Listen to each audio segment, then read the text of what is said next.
Thanks for joining me. Here we are on our road to renewal. It's part of 2020 and our 2020 vision. And this is Christmas time. Now, any institution that has stood the test of 2,000 years must have something to teach us. And whether we are in business, in government, in politics, or in faith communities, I'd like to share one of the lessons I've learned in life. Partly it relates to Christmas, partly it's to do with my childhood, and it partly relates to one of the biggest challenges we face in our world today. One of the key messages we're told about Christmas is peace, peace on earth.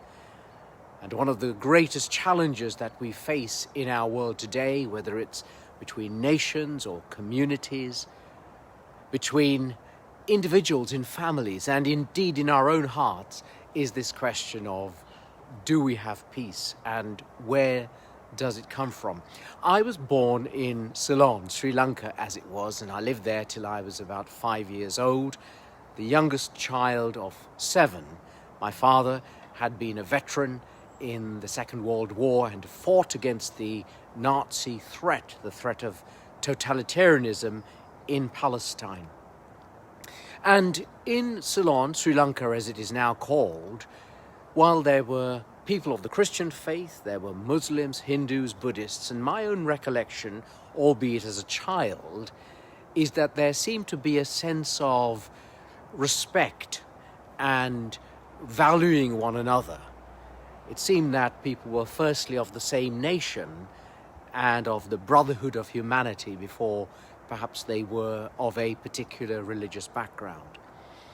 And it seems to me today that one of the challenges that we have, whether in business, in government, in politics, or in faith communities, and we need to respect our differences, is perhaps that we don't respect our differences. That in the minds of some, it's perhaps my way or the highway. And that's very dangerous, isn't it? Now, we know that the nature of humanity is such that there is something which is innately selfish, self-centered, self-seeking. However, the question for you and for me today, whether we are in business, in government, in politics, or in faith communities, is how can we dig really deep? And in fact, are we willing to, in order to find the gold that's within, that will enable us to promote peace in all areas of our lives and our experiences. I believe that that is possible. I believe that there is the opportunity. Now, maybe it's limited. Maybe it will not give us everything that we need.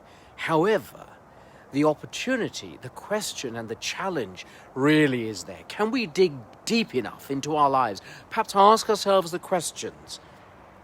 What are the things that interfere with the peace in our relationships, whether it's in business? Now, I know we need to be competitive. We want to have the competitive edge. We want to make sure we do as well as we can. Whether it's in politics, and we respect the fact that in democratic societies, we need to have people who are challenging each other in order to find the best way forward for the citizens of the nation. Whether it's in our human relationships, at home, with our siblings, wherever they are. We know that there are challenges. None of us is perfect.